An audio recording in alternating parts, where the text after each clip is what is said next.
And good morning, all you beautiful people. I hope you're having a fantastic weekend. It's actually really beautiful here at the moment because it's really foggy. This is my favorite sort of day where it starts off really like biting cold and foggy, and then the sun burns off the fog and you get a really nice sunny clear day. So we haven't got to the sunny clear day part of it yet, but I think it's going to come. It should be a beautiful day.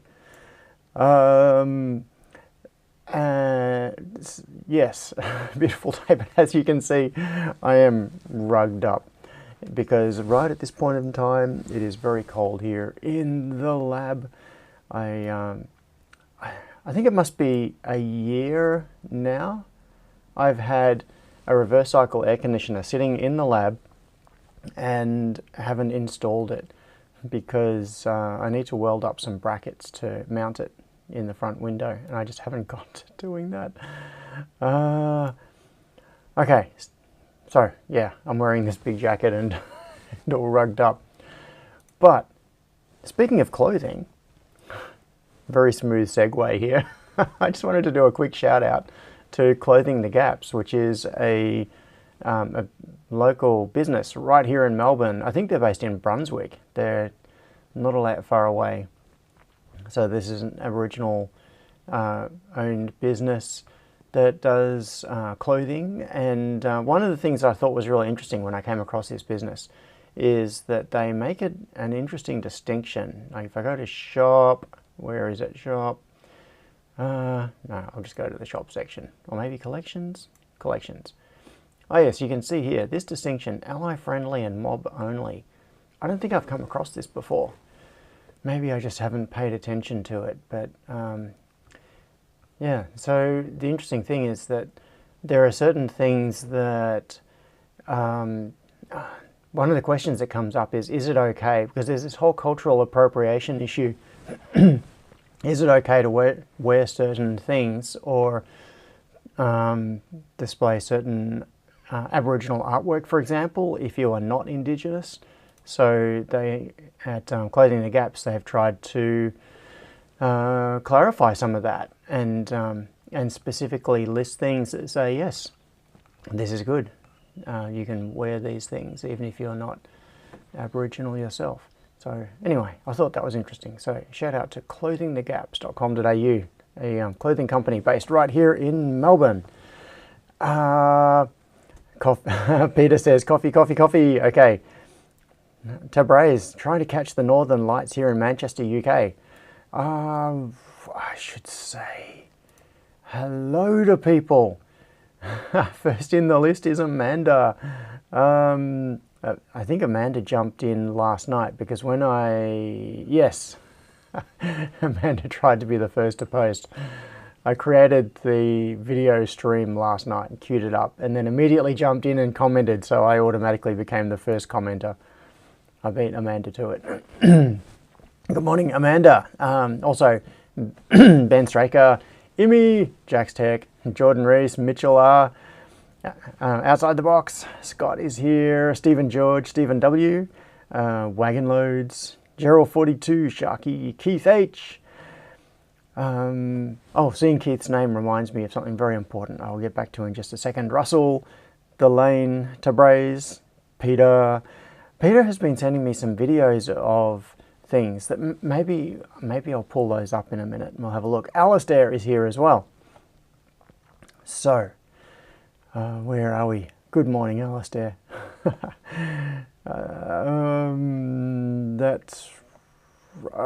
So Jax Tech is currently stuck in a hotel because, where is it? Jax Tech said, "G'day from the USA. Delta cancelled my flight home, so it looks like I'll be watching remote from here." And then they comped me a hotel for the night, but left me without my bags.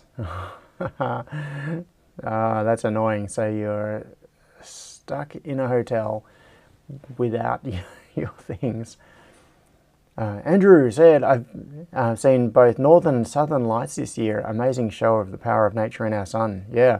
So for those of you who don't know what's going on, there has been a huge solar storm that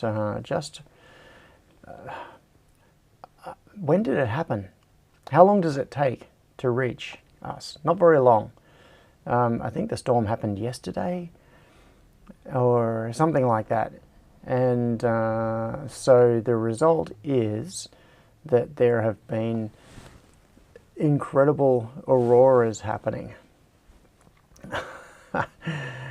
Peter signed up for a 12 months membership. A day or so. This is outside the box, yeah. And okay. Here's the proof of life that Peter demanded. Steve and Steph, they are still with us. They have not gone on the barbecue yet. Oh, that reminds me. So the barbecue thing, this is the important thing from when I saw Keith's name. If you are planning to come today, please don't, because I'm going out this afternoon. Is it going to work? Come on, text to speech. Do it. Scott Miller said Steve. Steph. Yes. Yes. Today is meant to be the monthly barbecue, but my sister and I are taking our mum out for an afternoon tea, and so there is no barbecue today. It's a Mother's Day thing instead. Luminator is here too. G'day, Luminator. Which means that if you turn up here for a barbecue, I am likely to be not here unless you catch me right at the end of the stream.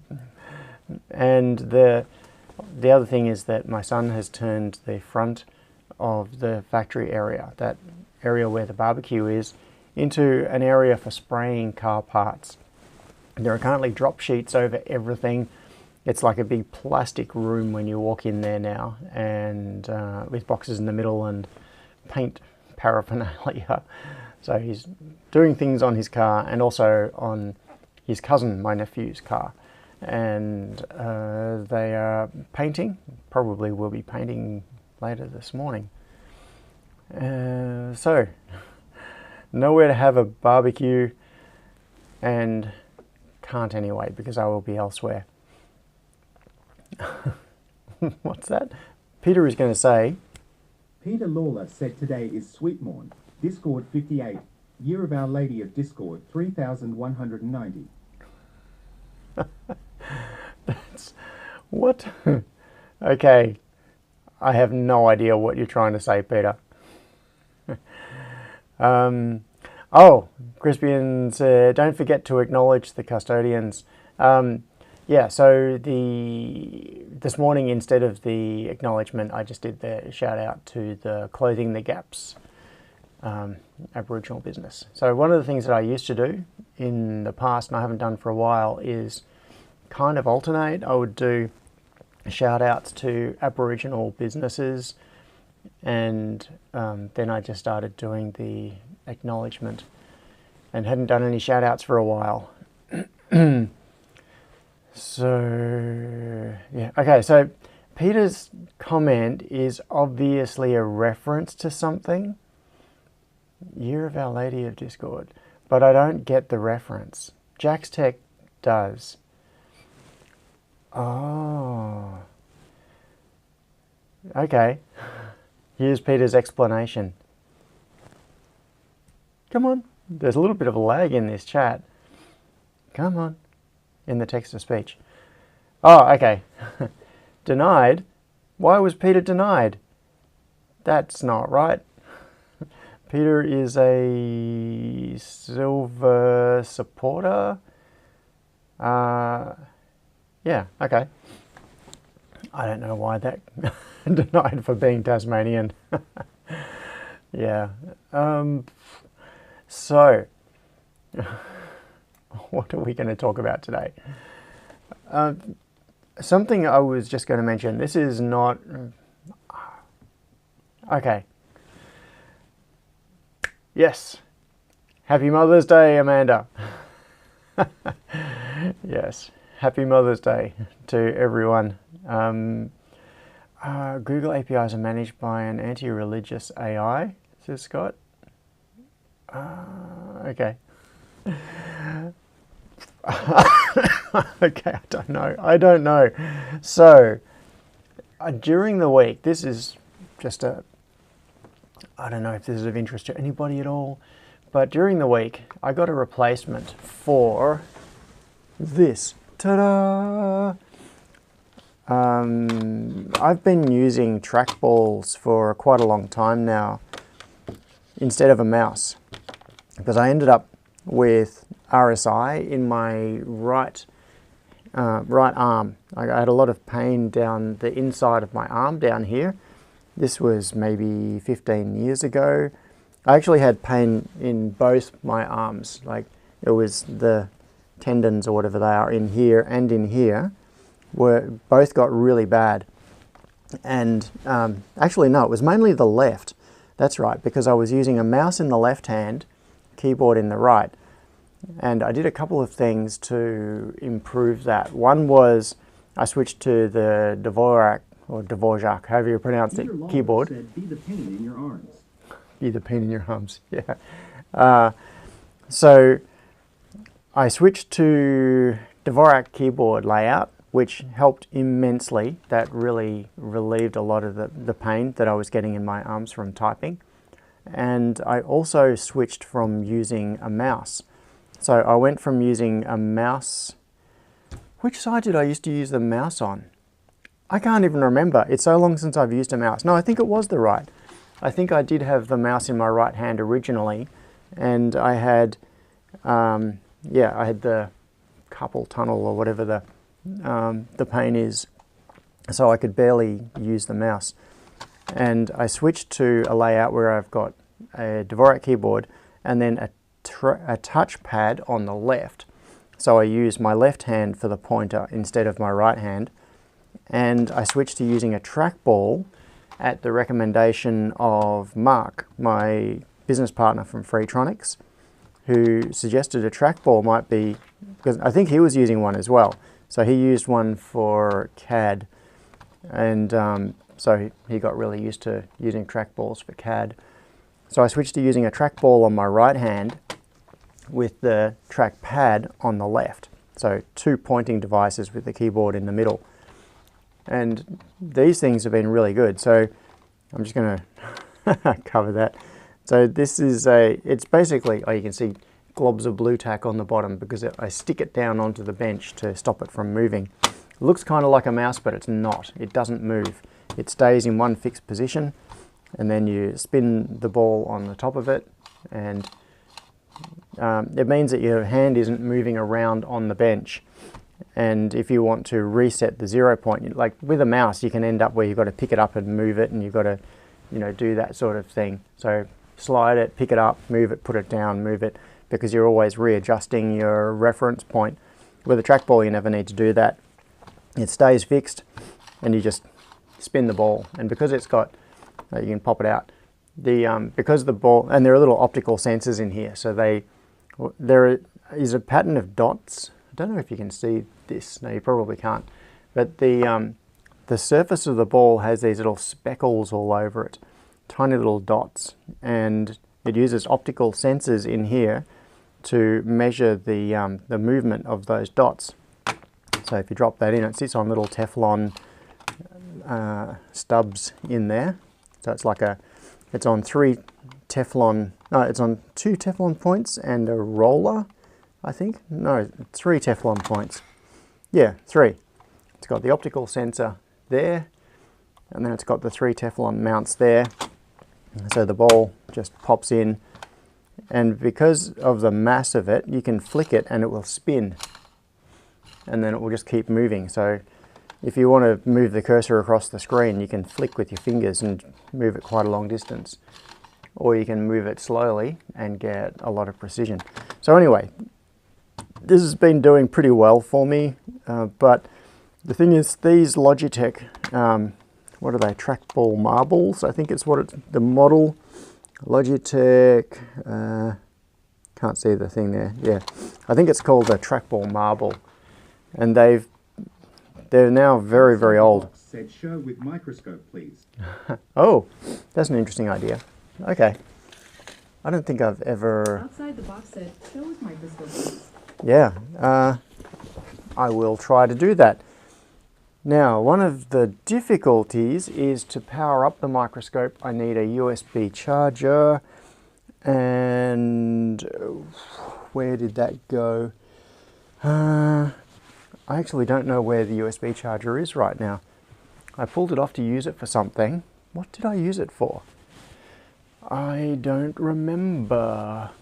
I have a feeling it might be in here. I might be able to do it with an extension cord as well. Oh, there it is. It's in the second pick and place machine.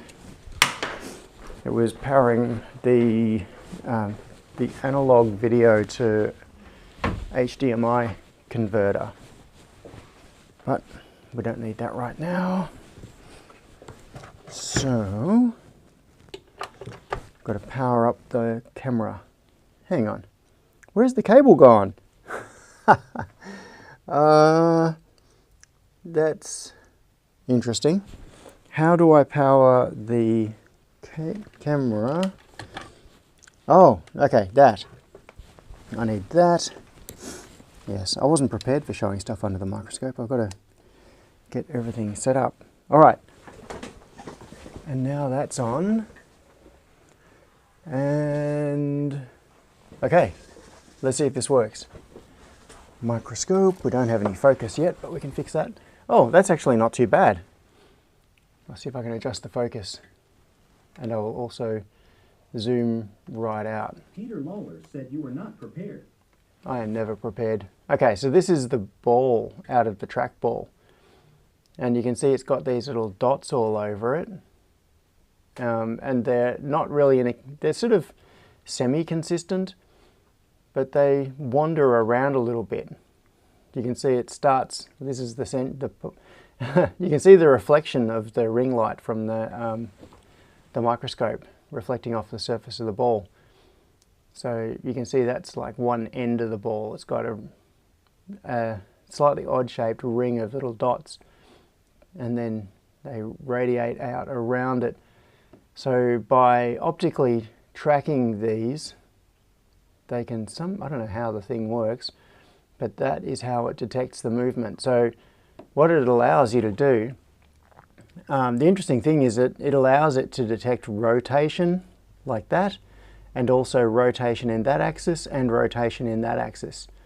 So with one ball, it can actually, there are like 3 axes of rotation that can be detected, which is pretty cool. Back to here. Okay. Where was I? Yes. So this,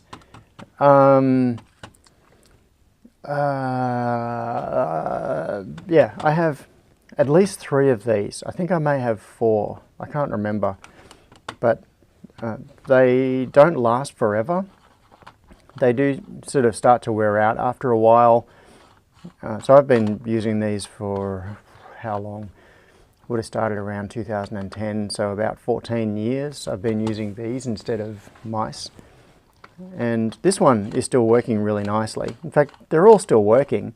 It's just that after a while, I think the little Teflon mount points in here maybe start to lose the smoothness of the surface, and it just doesn't feel quite as nice as it did in the first place when I first got them.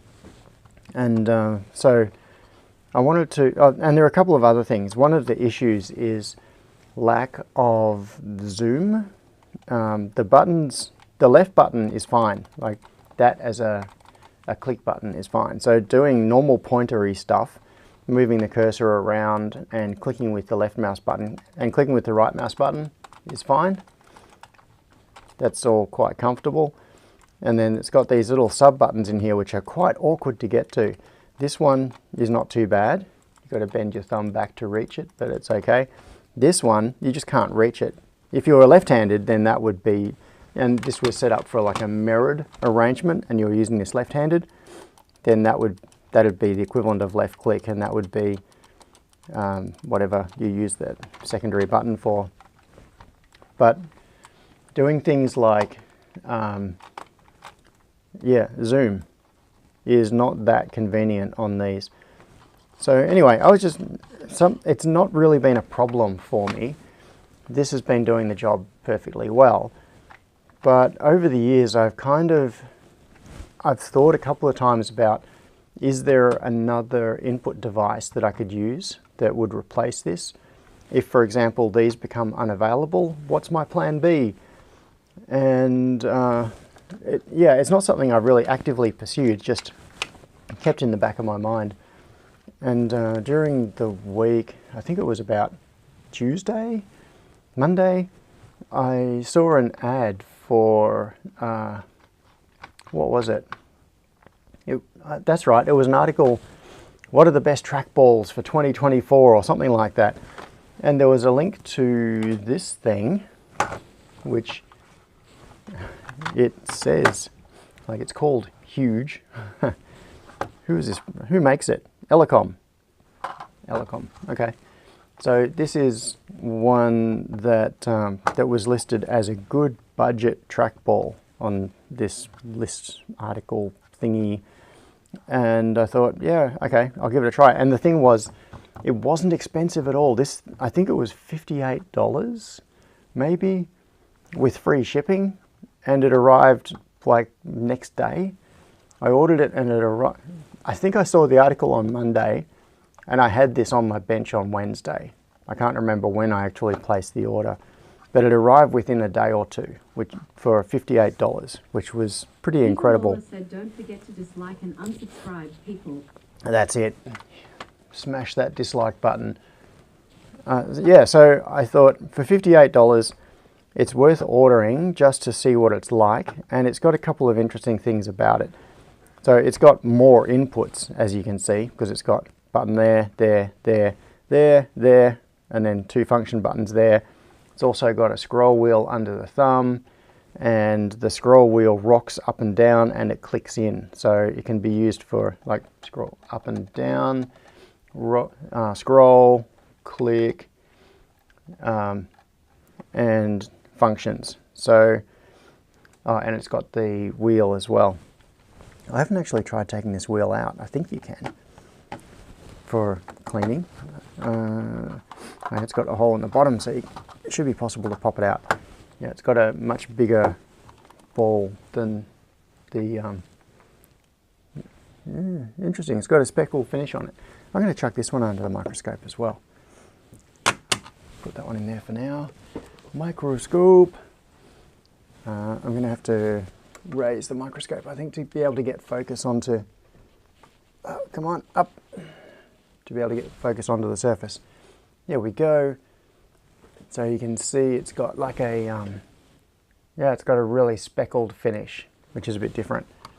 So this one has very distinct dots on it, and this one is just like a speckled surface, so that the optical sensors can read the movement of that surface somehow.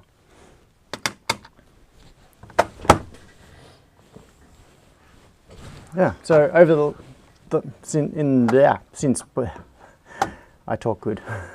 So since Wednesday, or whenever it is when this arrived, I chucked it on my computer and I've been using this. I haven't actually used this one since. I've been using this one exclusively because I wanted to give it a proper test and see what it's like. And so far, whoops, I just locked my computer because it's wireless. It's actually connected to my computer, and hopefully everything is still working fine. Hang on, I'm going to come over and unlock my computer. Shouldn't have affected the stream, which is going out through the ATEM. Yeah, so this is, so far, I'm liking it. There are a couple of things about it that are frustrating. One is that there are buttons everywhere, which means that I actually have to actively hold my hand up when I'm using it Peter Lawler said John's balls are red, but mine is black. Really? Black? I think you should go and see a doctor, Peter. So what I find is that the action is kind of, it's awkward, because lifting your hand like this, like right, if you're looking at it side on, I've got to raise my hand and hold it up so that it is not pushing down. Like if this was on the bench and you're looking at this from the side, my hand sits here, and then I've got to be actively holding it up so that I'm not pushing buttons, because it's got all these buttons in places. It's like all of the surface is covered in control stuff instead of having somewhere that your hand can just relax and sit on it. So I think I'm kind of getting used to using my little finger down here beside the buttons and just letting my hand rest like that. Oh, it just happened. I just accidentally clicked one of these buttons and it opened the context menu in the browser, which is not what I wanted. So, yeah. What I'd actually like to be able to do is disable these buttons. Or maybe what I should do is like 3D print a little cover or something that goes over, because I don't know if I'm even going to use them. Or maybe just cover this one, which is function 3, and leave this one exposed, because that's right click. So then I could right click with that. Yeah, that might work. I don't know. Why am I telling you this? I don't know. Oh, Alistair said there's a lot of crud on the feet. I guess you don't get a dopamine hit from cleaning it. Yes. Blue tack. Yes. So this one is clean underneath. This one, the reason I'm putting my hand across this before turning it over is there is a sticker on it that has my name, phone number, and everything on it, because I put a sticker on this when I was traveling at some point. I took it with me. Yeah, this is blue tack. So I want it to be stuck to the bench so that it never moves. And then I can just, because what happens is that the force of my hand resting on it tends to make it move away on the bench otherwise. And I want it to be just rock solid in one consistent place. So I stick it down. My keyboard is also stuck down. In fact, my keyboard, my trackpad, my numeric keypad, they're all stuck to the bench with blue tack so that they cannot move. Well, they shouldn't move. They do a little bit. So, where was I going? That's right. It's got a few speeds, low, mid, high. Like you can just flick this and then change the tracking speed of the trackball, which is okay. I've got it in low. The acceleration on this is very high. So what I found is that if I'm moving slowly, it's got decent accuracy. But then if you start moving quickly, it very rapidly moves the pointer to a very high speed. So the acceleration curve, the response of it is very steep, which is okay. When you're dealing with big monitors, that's all right, because you want fine accuracy at low speed, but you also want to be able to get from one end of the monitor to the other very quickly. So being able to, quickly move it and you're all the way across the screen is a good thing. And then being able to move slowly and you've got fine control. It works just fine. So overall, I am actually kind of surprised. For $58 including delivery, this is a surprisingly good input device. I think it's actually better than I was expecting. I was expecting it to be not that great, and I think I'm going to stick with it. So maybe at some point, I'll leave this one on a little bit longer. I will keep using this to get myself more adjusted to it, because you've got to give things a decent go. Otherwise you don't really know for sure if it's just you. Yeah, it's like switching PCB design packages. You can't judge a new piece of software that you're using on the basis of an old piece of software necessarily, because it might do things in a different way. It doesn't mean it's better or worse, it's just different. So I've got to give myself a good chance to use this for a while, become really accustomed to it, and then try this one, and go back to this one, and just see what it's like. Now, interestingly, just now, just going from this with these two side by side, I've got, this feels actually more natural now to me. If I go back to this, even though I've been using this type for 14 years, the fit on my hand isn't as good, and it just feels slightly less natural. I think because there's less support out to the right. It's well supported under the heel of my hand, thumb, the ball, etc. That's all well supported. But my hand feels like it's above it. It's not on it because it's too small. Like the body of it's too small. And this one, the heel of my hand is resting because it's got this nice curved flat area here with this like fake leather surface on it. So I can just rest my hand on it there. And this whole part of my hand is in contact with it, which is kind of relaxing, even though I am having to hold my fingers up off it to not press these input buttons. Okay, that's probably enough random talking about input devices. Unless other people have got opinions about input devices. Input devices needs an adjustable camber plate. Says outside the box. Maybe.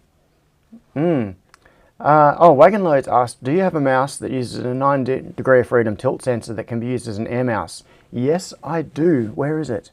I had it nearby just recently. Yeah, I have an air mouse. Where was it? I'm going to find it. Air mouse.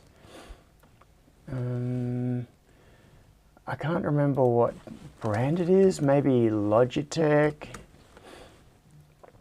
MX Air. I'm just having. Oh, there it is. Yeah, the Logitech MX Air mouse.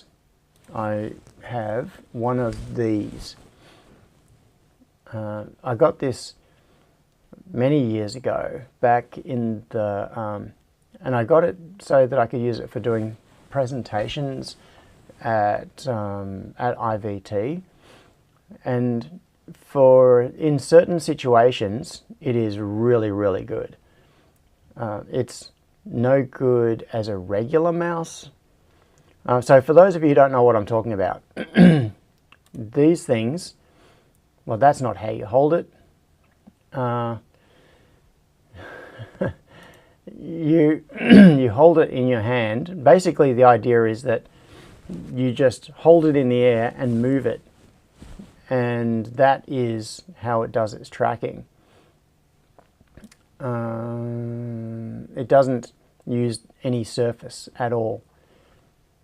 Yeah, you can see the headline there is Logitech's MX Air, one of the coolest, most unique and worst Logitech mice ever.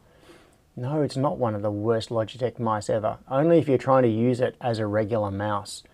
It is not the sort of thing that you would use as your primary everyday mouse. It's something that you use in special situations, like when you are standing up and you need to use a mouse on a computer. For that sort of thing, it's actually spooky. It is really crazy good. Tabraze said, seriously, John, try the method I suggested above to hold it. It's much more comfortable and you don't press buttons by accident. Oh, I must have missed, where is it? I've missed Tabraze's comment. It was, I rest my index finger on the ball, middle finger resting on the side, and ring finger on the pinley rest. Let's see, index finger on the ball, middle finger resting on the side, and on the. Yeah, I think I follow what you're saying there. I'm just trying to. So index finger on the ball, Yeah, I think I'm used to using my, it's probably because of using the Logitech, I'm used to having the ball under these fingers here instead of under the index finger. But yeah, I actually prefer using it under, having the ball under the pads of these fingers. Nobody say anything about that.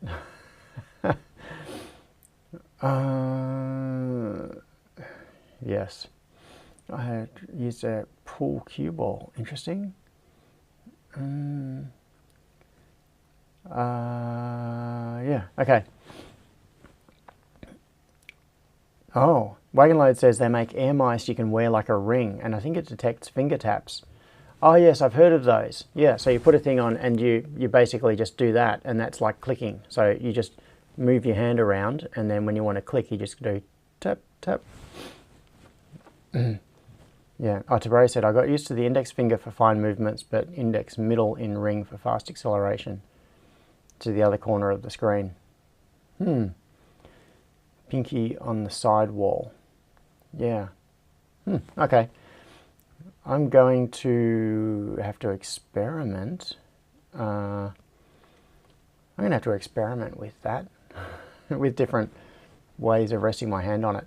Oh, and Alistair says, I've got a Space Pilot Pro for Fusion 360. Oh, that's interesting. I've got a 3D Connection Space Mouse for Fusion 360. So I actually have quite a range of input devices. Directly in front of me, I have the Space Mouse is the right center front of me, in front of the keyboard. Then I've got the keyboard behind that. On the left, I've got an Apple trackpad. On the right, I've got the numeric keypad, and then to the right of that, I've got the trackball. So I've got 3 pointing devices in front of me. Oh, Alistair says, Ruth and I used to use Wiimotes for presentation remotes. They made good talking points on hacker ethos. Yeah, that's basically the thing in the same sort of thing in a different, a different format. Oh, I was just scrolling back in the chat and I just saw Scott's comment. Where was it? Something about arriving faster.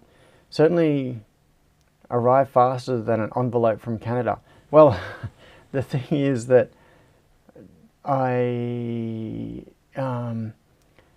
it's gone to my post office box, and I actually haven't been to the post office box for a while. So Scott, it is probably there.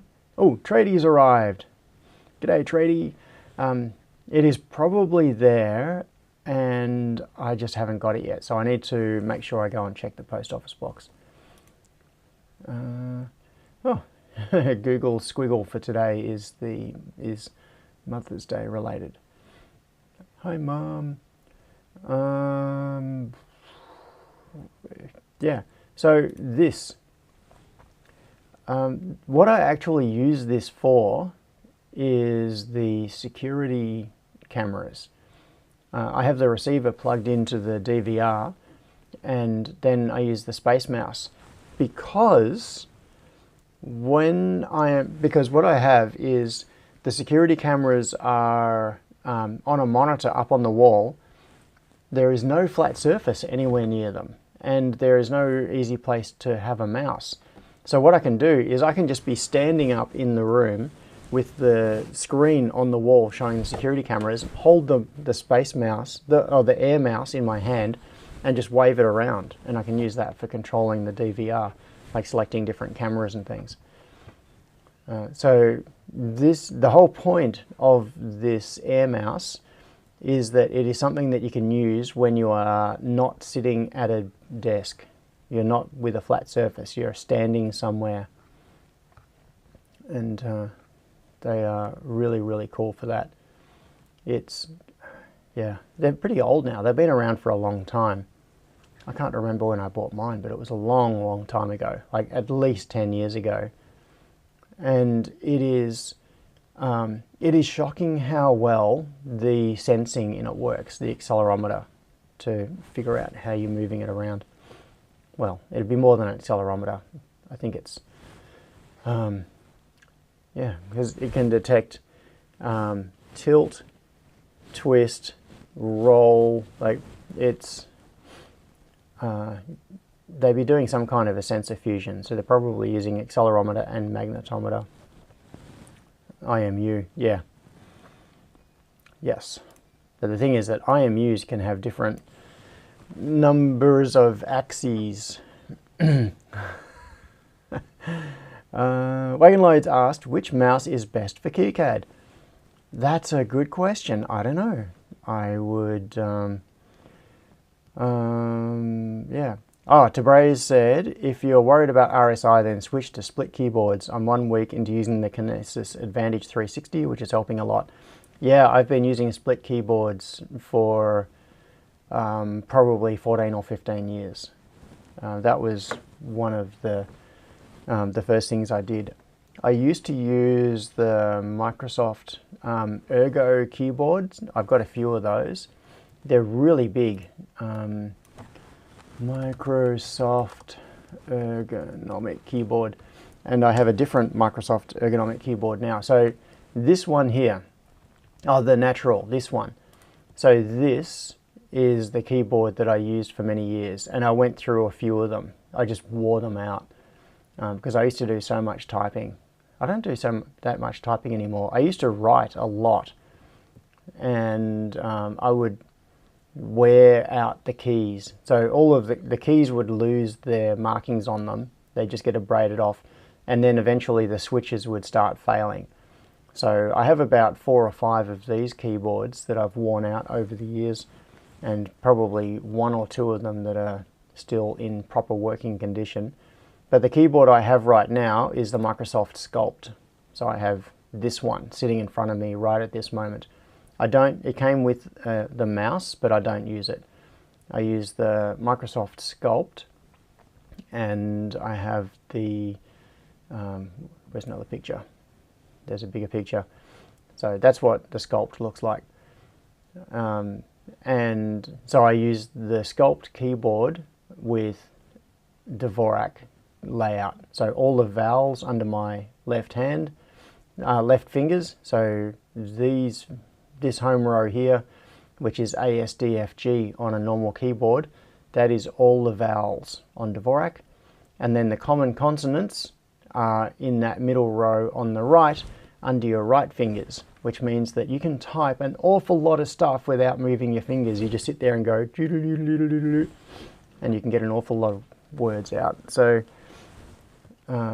yeah, switching from QWERTY layout to Dvorak layout was probably it was so frustrating, but it was probably one of the biggest things that helped me with a carpal tunnel syndrome, just because it reduced the volume of movement.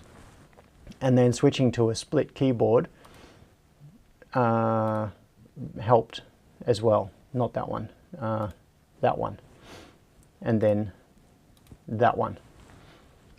So yeah, I quite like this keyboard. It's I like the feel of it. The action on the keys is quite good. So yes, I enjoy that. So where are we? Ooh, Sion is here. Moo Sion. Yeah, gyroscope. So yeah, Jordan said IMU. Gerald42 said gyroscope. Yeah, it's more than just that. Typically, so an IMU can be a combination. Typically, there are 3 axes per sensing method, and there can be up to 3 sensing methods depending on the type of device. So a good IMU typically will have what they call 9 axes. It's not actually 9 axes, but it's like multiple axes overlaid with each other, which will be a combination of accelerometer, magnetometer, and gyroscope. And each one of those things is good for different circumstances.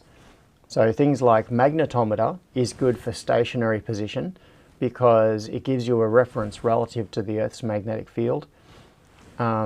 accelerometer is good for changes in speed, like for measuring acceleration. And the, what's the other one? The gyroscope is good for relative position. So it detects changes in attitude and that sort of thing. So by taking those 3 sources of data and applying a method called sensor fusion, basically all of those changes are overlaid onto each other, fused together into an output that characterizes both the absolute position and the relative movement of the device. Ooh, Alistair pointed out, and sometimes barometric pressure for 10-axis units for drones. That's right. So if you introduce a baro sensor, yes, then you can get absolute altitude as well. Oh, Alistair said, programmer Dvorak for the win. Getting backlit keycaps is a pain though. I ended up designing and resin printing my own, but still have issues with the light pipe. Alistair, so you use Dvorak as well, but you use programmer Dvorak. Oh, Tabray said, that's not a proper split keyboard. 2 physically disconnected keyboard halves. Yeah.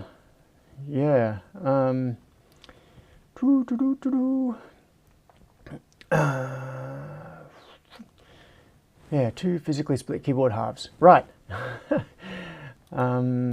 Split. What split keyboard? What type of keyboard do you specifically have to braze? I'd really be interested to know, because I've looked at these sorts of things many times in the past. There's the Kinesis, which is pretty cool, but these things are all ridiculously expensive. Look at this, $834 for the Kinesis. As soon as you start looking at proper split keyboards, the prices just become crazy. And there are some DIY type, Key Clicks W Corn Split Ergonomic Mechanical, 241. That's not so bad. It's a very limited keyboard though. Looks quite small.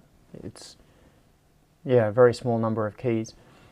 Doing a DIY keyboard is something that has been on my wish list for a long time.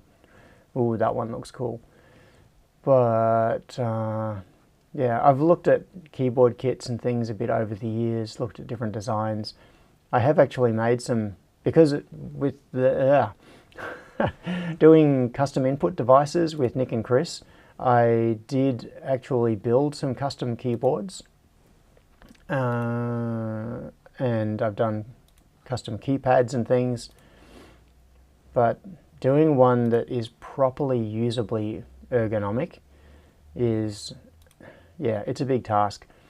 I mean, these sorts of things are so cool, but these are the sorts of projects that can take over your life. Now, one person on here, actually I haven't seen him today, Pancake Legend, the father, I suppose you call him the father of the sore spot, has been building custom keyboards for years now. Let's see. I don't know if Pancake Legend keyboard. I don't know if I'm going to be able to find anything. Pancake. Nope. Nope. I don't even know whether he's got stuff listed online, but I know that Andrew at some point was selling custom keyboard kits. So that's Andrew from the Hackerspace here in Melbourne. But I don't know if he was doing it under the name of Pancake Legend or what they were called. So if someone here in the chat knows what Andrew was calling his keyboards or how I could find information about them, please let me know. Oh, Wagonload says, it seems that switching different keyboards from time to time to help against CTS. Yeah, that's true. So the big issue, of course, with carpal tunnel syndrome is repetitive movement. It's doing the same small movement over and over again, and that puts strain on a very specific part of the tendon. So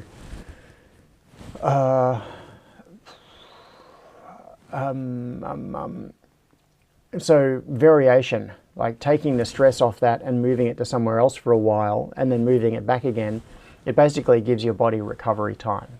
So you're not just constantly stressing the same very small focused part. Okay. Neural interfaces. Oh, okay, so Tabrez says the Kinesis 360 but secondhand from eBay. So what is the Kinesis? Kinesis 360. This one, okay. All right, so I am, yeah, $945. Tabrez, I am very interested to hear what you think. If yeah, so once you've been using this for a little while, I think you just said that you've just started. Was it? Oh, if DIY, then I was considering the dactyl menu form. Dactyl menu form. Yeah. You know, I am like the quintessential nerd snipe victim. You know how there are certain people that are prone to falling for scams? Like they just get scammed over and over again because they believe all the things that are sent to them and they are the perfect target or the perfect victim. I am the perfect target or the perfect victim for nerd sniping. If you show me, oh, this is interesting. I am really, the thing is that to do something like this, you've got to try it. Now the way, looking at this looks like almost the opposite of what I imagine a proper ergonomic keyboard to be. Now if, you see how these are curved in, they're concave, and all of the keys are in this shape where they're pointing in towards the middle. What that means is that when you are using the lower keys, you would be squeezing your fingers down like this to activate them. When you are activating the far keys, you are pushing your fingers away, which is a very unusual, I don't get it. Like this sort of thing, if you were, for example, trying to type numbers up here or type on the second row here, you're pushing them away from you instead of pushing them down in what feels to me like it would be more of a natural keyboard sort of thing. Like, Amanda yeah. Thompson said, John, what is nerd sniping, please? Oh, Amanda asked, what is nerd sniping? So, oh, Jordan Reese just pointed to XKD 356. All right, which is probably the explanation of nerd sniping. Let's see, I could try giving an explanation. Here we go. How does XKCD do it? Okay, there's a certain type of brain that's easily disabled. If you show it an interesting problem, it involuntarily drops everything else to work on it. Yes, this is it. This has led me to invent a new sport, nerd sniping. See that physicist crossing the road? Hey, on this infinite grid of ideal 1 ohm resistors, what's the equivalent resistance between the two marked nodes? It's interesting. Maybe if you start with, no, wait, you could. I will have no part in this. Go on, make a sign, it's fun. Physicists, 2 points. Mathematicians, 3. So what is the text? I first saw this problem on the Google Labs aptitude test. A professor and I filled a blackboard without getting anywhere. Have fun. Yeah. So nerd sniping is when you throw out an interesting problem or challenge and you convince someone to engage with it. and I am, yeah, I am so prone to it. I see things that look like an interesting problem, and this of course is why I never finish any projects, because I keep jumping onto something new. It's because, oh look, that's an interesting problem. So if you wave something like ergonomic keyboards in front of me, I could spend the rest of my life diving down this rabbit hole. And I have to fight myself not to do it. I've got to say, no, that is not like my life. I'm going to use the keyboard I have. It's one that's good enough. I've arrived at it. I can, if it breaks, I can go down to Officeworks and buy another one. It's not crazy priced. It's like $100 to replace it. And I'm going to live with that and get on with my life. But no, my natural urge is to instantly jump into Fusion and start modeling a keyboard and figuring out like key angles and just working on this problem of how do I build a keyboard that is just for me, that is optimized for my hands, etc. Sorry, it's cold in here, my nose is running. So, yes, squirrels. So I must not. My life seems to be being nerd sniped, either externally or doing it to myself. Dactyl maniform, yeah.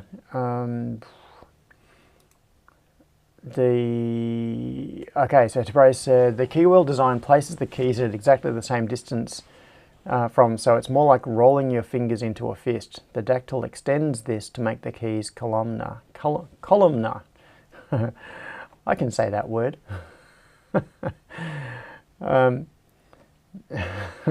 Oh yeah, so Amanda said, this seems to happen to most of us neurotypical people. Yeah, we are good candidates for nerd sniping.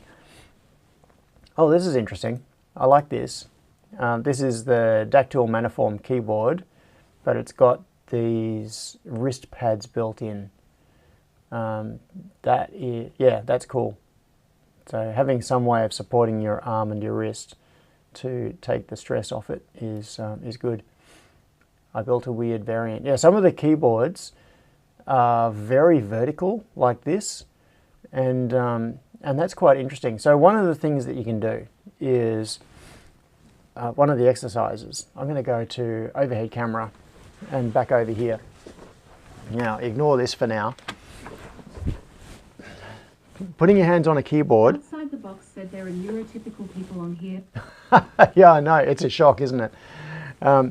Putting your hands on a typical keyboard, now it's a little bit hard to see because I've got the jacket on and the field of view isn't that great. If a keyboard is there, if I just put my hands down on the bench, flat, they sit sort of like this. My hands are coming in at probably like a 30-degree angle off vertical, so they're not parallel, they're angled in. And then if you want to put your hands on a regular keyboard, you have to twist your wrists like this in order to take them out of that natural position and put them in line with the keyboard. So that's why split keyboards or ergonomic keyboards have the two halves that are angled so that your hands sit at a more natural angle. So you've got one half of the keyboard there at an angle. What can I use? Like that's half the keyboard. That's the other half of the keyboard. And then when you put your hands down on it, each of the halves is perpendicular to your arm and your hand at its natural angle. So it sits kind of like that. Amanda Thompson said, John, the hand model. Yeah. Good job. Yeah, I'm a hand model. Ooh. So, what time is that telling us? System notification. 1 hour remaining. 1 hour remaining. Okay, so I better speak faster. So, yeah, that's the idea behind the split keyboards. But that is what we're looking at here is the top-down view. So that's you, the camera up above now looking straight down. what we have done here is we've talked about the angle of the keyboard here. Someone said I've spent decades learning to type with just my left hand. Couldn't use a split keyboard if I wanted to. Oh, okay. That's interesting, Scott.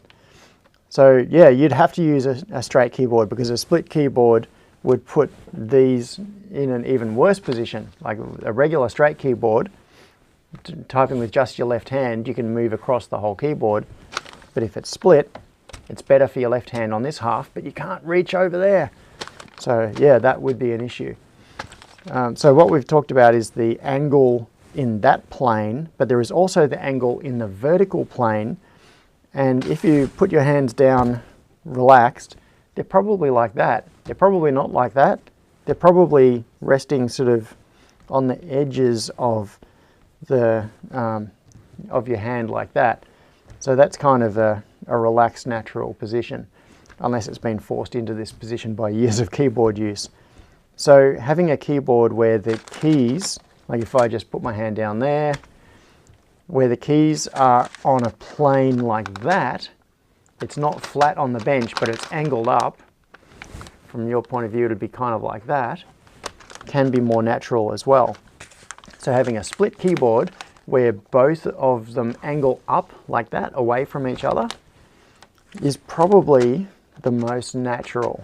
So you'd have two halves of the keyboard coming up and sort of joining in the middle, but elevated above the bench. So you put your hands down like that to use it. And that is what these sorts of keyboards are designed to do. The Wayne says, think we need another project. There is always room for one more. No. I have become so much more aware in recent years that anytime I take on something new, something else drops, whether it's intentional or not. So I need to make it intentional. I've learned to kind of make it intentional. Because if I take on something like building a keyboard, I have to ask myself, okay, what am I not going to do that I am currently doing in order to make the room for this to be done? So yeah, something's got to give. What the? Skeleton build guide. That is a crazy looking keyboard. I like the look of it. It looks very alien. It's like the sort of thing you'd find in an alien spaceship. Oh, this one's got a trackball built into it. A dactyl manuform. Hang on, by Dave Kincaid. I'm sure I know that name. I've come across that name somewhere before. Resin print. Oh yeah, that's the resin print for a body for one. Making a vertical keyboard. Vertikeyb. Look at these. Crazy looking keyboards. What else? Ooh, look at this. 3D model, Dactyl Manuform Mini V2 vertical, split mechanical keyboard, 3D printable model. Oh, it is so tempting to print one of these just to see what it's like. Just to, yeah, not even necessarily to assemble it, like not to put all the switches and things in it, just to throw it to the printer, let it print it, so that I've got something physical that I can put on the bench and just see what it feels like, because they are such an unusual thing. Ooh, looks pretty with that sort of metallic purple filament as well. Yeah, that looks cool. It does look cool. I just don't know how practical it would be. Oh, Jack said, I banned the keyboard squirrel from my life just because of this. I thought it would be quicker, cheaper to design and build a custom keyboard since I need a new one about every 10 to 14 months. I was wrong. Yeah. Yes. Oh, Tabraze says, make sure to tailor the script to your hand measurements. What? Is it scripted? Is this like parametric? You put in your hand dimensions and it generates the model for you. That would be ridiculous. There's so much hand wiring on these though. So much hand wiring. That looks like a pain. You kind of have to because of the weird shape with all of the curves and things. But doing all of that wiring, that would be very annoying. Tabray said, yes, it's scripted. Ooh, that is interesting. Amanda said, send the link. I don't know. Oh, Wagon Load says, you don't need a keyboard, just aim a laser scanner at your desk and any surface would be a keyboard. Yeah, but only if you're looking at it.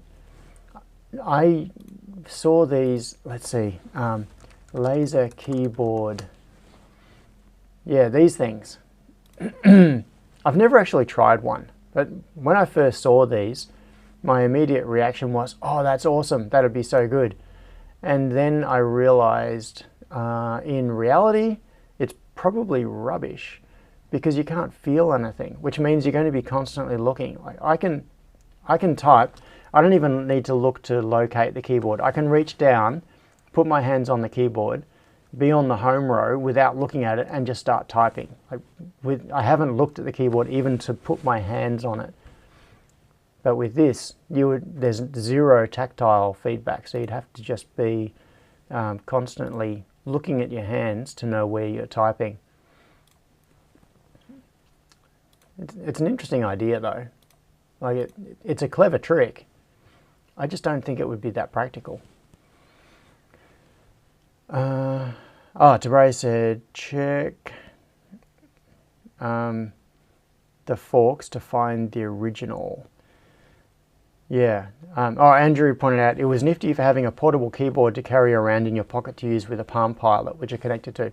Yeah, so this is one of those things where in specific circumstances it would be excellent because you could have this little box small enough to shove in your pocket or in your backpack or whatever, and it'd be out of the way. And when you want a keyboard, like if you're sitting at someone else's desk or in an airport or something, and you want to type a message into like your Palm Pilot or some other little portable device, then you plonk it down, turn it on, and you type on the bench. So for that sort of use case, yeah, fantastic. A very, very clever solution to creating a keyboard where there is no keyboard, but not as a replacement for a proper tactile keyboard that you can feel. So there's a photo of it in use. Laser keyboard, so there's the little laser keyboard sitting on the bench, there's a phone sitting on the top, and then you can just type on the surface, or on whatever surface this is. It doesn't matter what it is. It could just, you could be in a coffee shop or something and just typing on the top of the table. It turns any surface into a keyboard. Yeah, very, very cool technology and good in specific use cases, but not as your primary everyday keyboard. Jordan said, I had a foldable keyboard for my PDA in high school. My classmates called it a Decepticon. Jack said, if you really want a portable keyboard, learn Morse code and use an iambic paddle. Right. Wagon Load says, just put a 9DOF on each finger and do air typing. Now there was a, hang on. I'm just going to find something. Geeko Farm.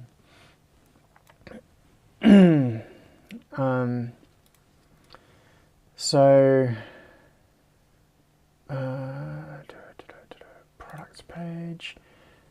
Sorry, I am going off on a... sorry, I'll just explain what my brain is doing. The comment about the iambic paddle just reminded me that Vic Oliver over in New Zealand was working on a chording keyboard project chording keyboard, let's see, I'll see if I can find it. Vic Oliver keyboard. Oh, here we go. Micro writer. This is it. It's a cording keyboard. So Scott Miller said you know what your brain is doing. Wow. Yes, I know what my brain is doing.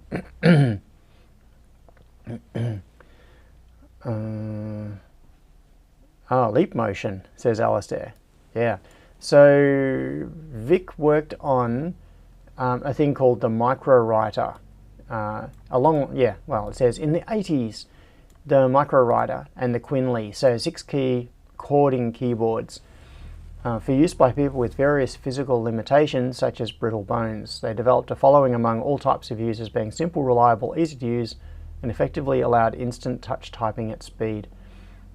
So that's the original micro writer, and you can see that it's got just the 4 buttons across there, which correspond to your 4 fingers, and then on the thumb it's got 2 buttons on the side, so there are a total of 6 buttons, it looks like, on that.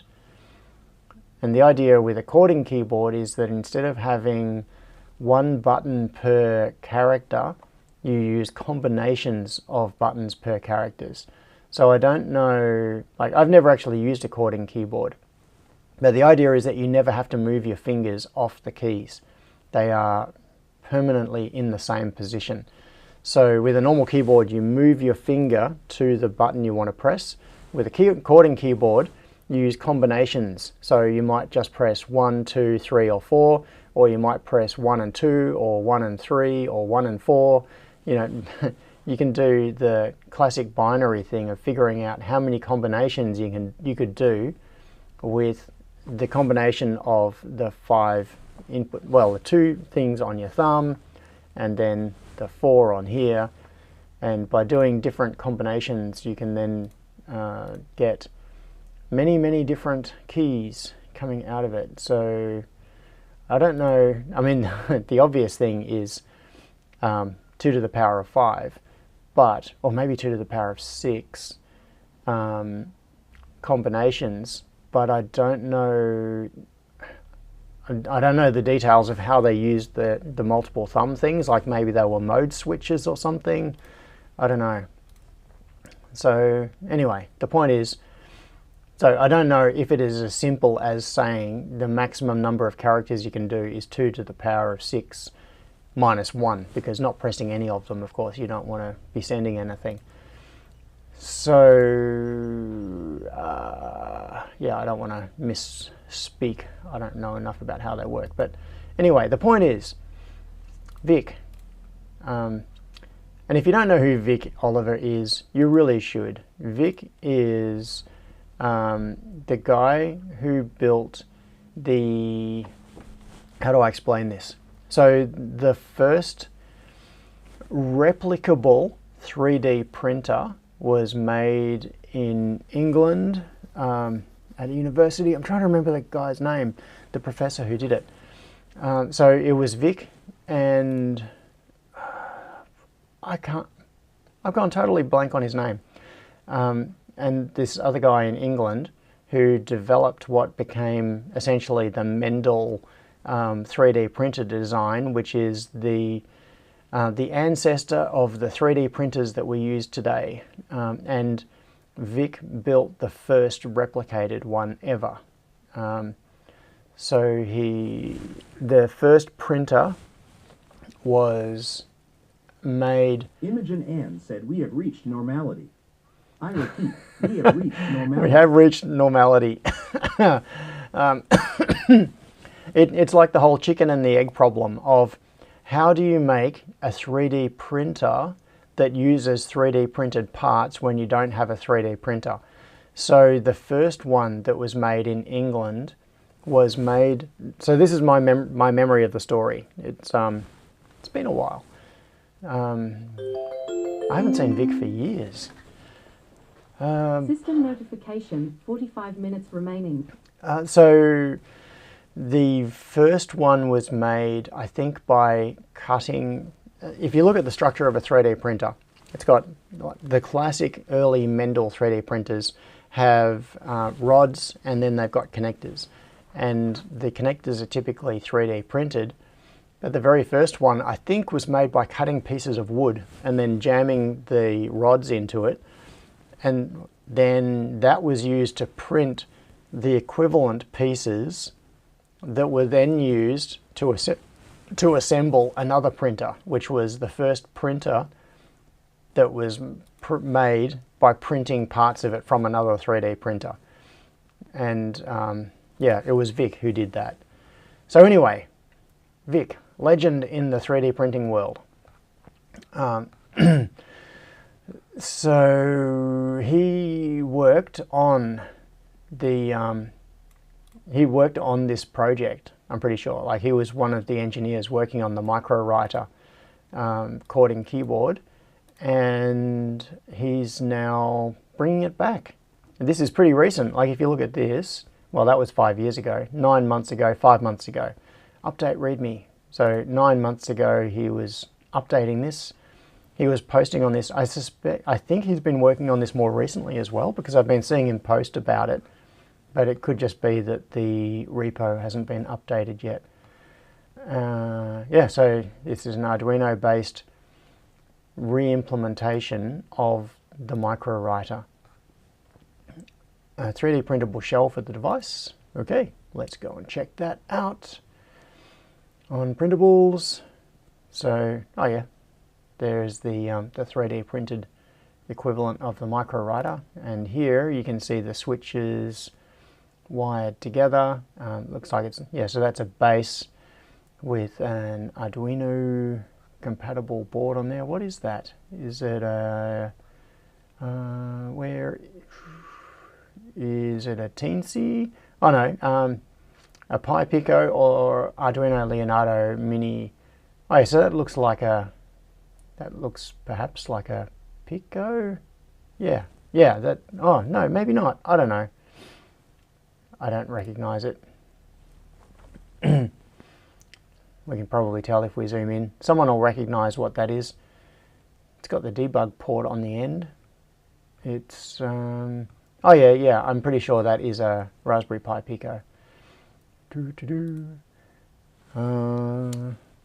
Yeah, so Pi Pico, 3D printed base with the switches mounted on it, and then a cover over the top.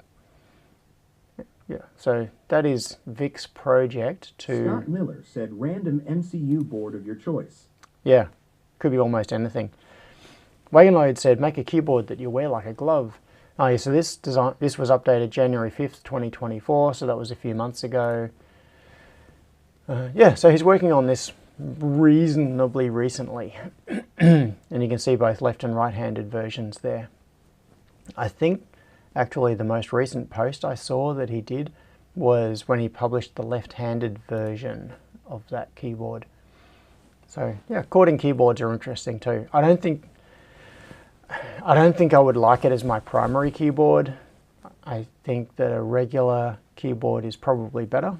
Oh yeah, and Gerald said next step is Neuralink. Yeah, a few people I saw have been posted by... oh, Wagonload says, what about the keyboard used by court reporters? Yes, the keyboards used by court reporters are interesting as well. Court reporter keyboard. I don't think it's the court reporter, it's the court... what's the stenographer? Stenographer keyboard. Stenographer keyboard. Yeah, these things are interesting too. How do these work? I thought these were like chording keyboards, but maybe they're not. Stenotype. Stenotype. This is an example of machine shorthand from a steno keyboard with finger. This is an example. Okay, so it combines some kind of shorthand as well. And you can see there the weird shape of it with these paddle type keys on the front. So yeah, 200 words per minute for 7 minutes. Yeah, people who type with these can get through. Oh, steno alphabet. Okay. So if you press those and those, so the way it seems to work, just based on what I can see here, is the majority of the time it might be you could be pressing 2 keys in a row or 1 key at the front, rarely a key at the back. So, oh, no, that seems to be moderately common. Don't know. All right, so S is there, T. So S is those and that. Single letters on both sides, single chorded letters on both sides. B, yeah, okay. I don't get it. It's more than my brain can handle. But the point is that people who do stenography can type as fast as people talk. Well, as fast as a typical person talks, at least. For extended periods of time. Where was that video? Yeah, 200 words per minute for 7 minutes. When people hit high typing rates on regular keyboards, something like 80 words a minute is really is impressive. That's very quick. 100 words a minute, you know, once you're getting up into that sort of region, that is really, really quick. But and it's usually only done in little bursts, like you can do it for a sentence or a couple of sentences. But doing 200 words per minute, so stop and think about that for a second. 200 words per minute, so that's 200 words in 60 seconds, which means that you're doing 3.5 words per second. Is my maths correct? I think so. Yeah, so you're doing more than 3 words per second and sustaining it for 7 minutes. That's crazy. That is just crazy. Yeah. Oh, Alistair said, might as well use OpenAI's Whisper and ditch the keyboard. That's true. Yeah. Oh, Wagon Load says, steno keyboards, I think you can press 2 keys at the same time. Yes. Yeah. So they're like chording keyboards, just based on they're like a special case of a chording keyboard based on the steno alphabet thing that you can see here. So it's a combination of things. I think. Yes. Ooh, funky looking keyboards. Very funky looking keyboards. Oh, there's another interesting one. Trial TR, yeah. So that's another stenography keyboard. What was I doing? Yeah. Yes. So a few people have mentioned Neuralink, but also speech input is another interesting thing. I use the interesting thing about speech, though, is doing it in a room with other people around. And I've really noticed this recently. So I have She Who Shall Not Be Named, and I use it for turning on and turning off everything. Basically, everything in this office, in my lab, is controlled. Oh, what? Mike says, if I recall correctly, there have been people who can do Morse code at over 100 words per minute. Yeah. Oh, that is crazy. That is really crazy. Maybe if the word was the letter E, then it's just dot dot dot dot dot dot dot dot. If someone is saying eek. Yeah. Oh, Wagon Lows said Stephen Hawking as well. Yes, that's a different situation. He was using an eye-based system, I believe, like eye tracking, or was it eye tracking? I can't remember. It was using a system that scanned across things on a screen.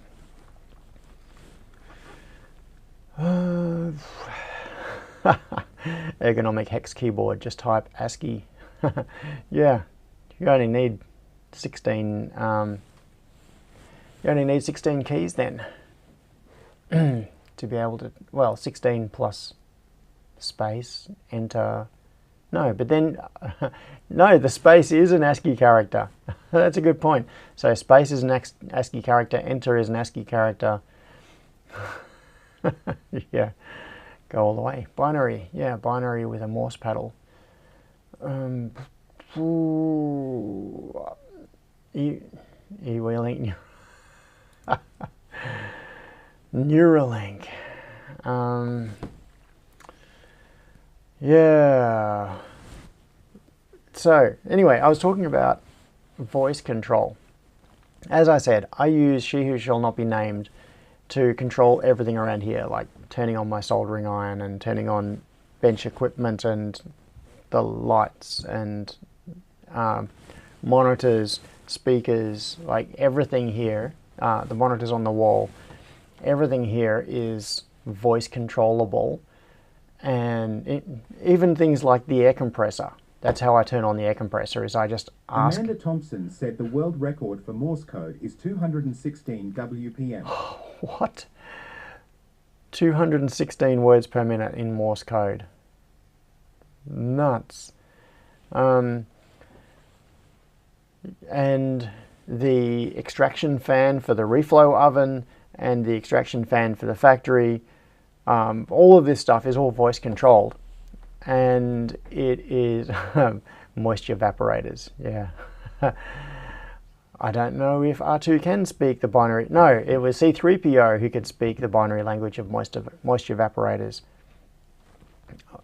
Wagon Load said, can't you give her a non-verbal name? What's a non-verbal name? I don't understand. A name you don't say? But one thing I've noticed is that my son, Tom, doesn't like using voice control. So two things here. Firstly, he doesn't like using voice control. He could, he asks me to turn on the air compressor. Okay, so I'm going to do it now. You're not going to hear it because the air compressor is down the back and it's quiet. But he will be wanting to run the pick and place machines, and he'll slide open the door and say, can you please turn on the air compressor? And I'll say, Alexa, turn on the air compressor. Okay. The air compressor is now running. Alexa, turn off the air compressor. Okay. And it's just turned off. He could say the exact same thing. He could ask the voice assistant to do it, but instead he asks me to do it, and then I ask the voice assistant. I don't get it. I think he feels strange talking to a voice assistant. It just feels wrong. Yes. Scott said, as a protocol droid, C3PO's job involves speaking all possible languages. Yes. It was like a second language to him, says Jordan. You're right.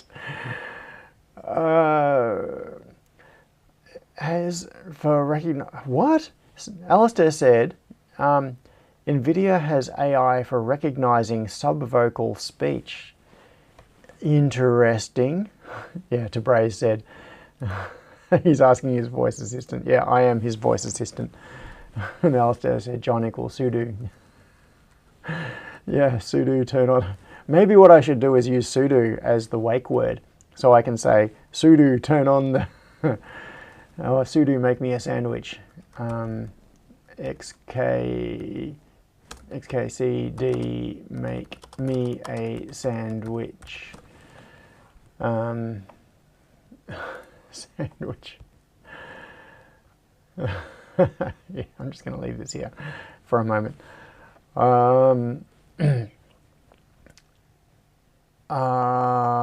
Yeah.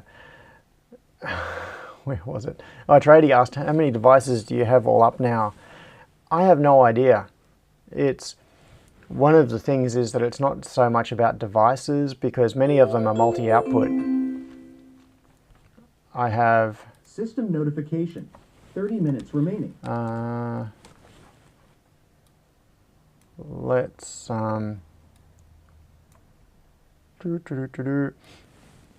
Okay, this is not counting all of the other devices like Wi-Fi devices, etc., Zigbee devices. This is just the Z-Wave devices. And then most of these, you can see down the bottom, this is the Z-Wave gateway, which is running, it's a Raspberry Pi running a Z-Stick. That's my gateway that controls everything. And then most of these, you see where it says GWPN 6-29. That is GreenWave Power Node. That's a 6-way power board. And that -29 means it's number 29. And then it's got all of these outputs. So in this particular one, so this one, power board 29, has these outputs on it, and then this one is off, this one is on, these other ones are just in their default state. Meter, let's see what's using power on that, if anything. Nothing's using power on that power board right now. And let's find one, under desk one. Maybe this one will have some stuff using power. Meter, it should have, because this is, accumulated value, that's pretty high. What's going on with that? I wonder if that's one I've had a heater plugged into in the past. Meter 2. So each of these devices can have multiple things plugged into them. Let's see, clean room north wall. Does this have anything running on it right now? No, it doesn't. So yeah, I have many of these power boards around the place, and some of them have things plugged into them. Clean room northeast. Northeast, maybe that one.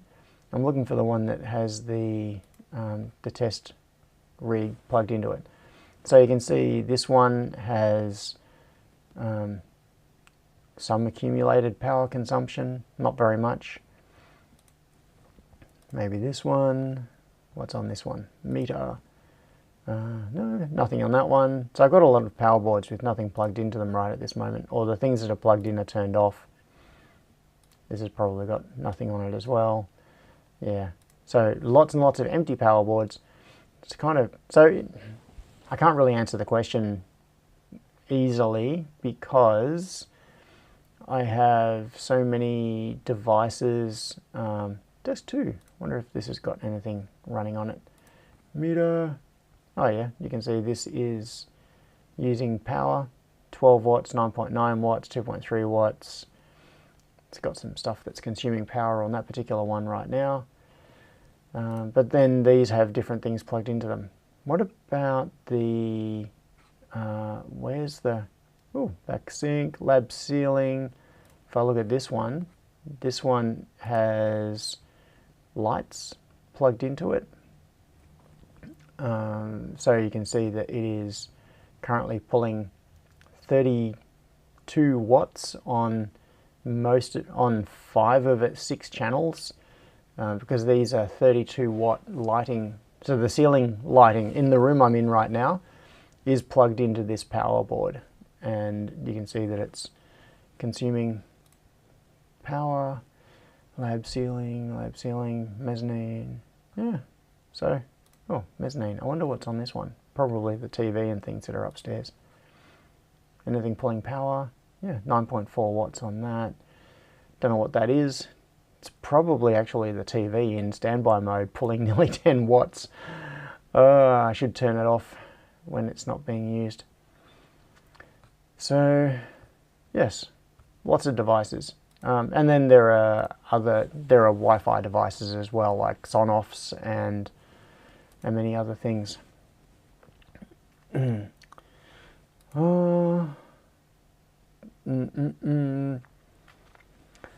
Alistair said, the RGB WW downlights at Aldi at the moment are claiming to be reflashable with 2-year cloud cutter and compatible with ESP Home. Interesting. Aldi.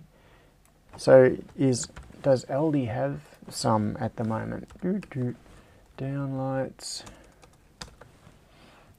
Castle Life. Are they Aldi? Smart LED downlight. Are these the ones, Alistair? These the ones that you are talking about? $14, smart LED downlight, RGB WW, are they? So Wi-Fi compatible with Google and Alexa platforms, adjustable white. Yeah, okay. That's interesting.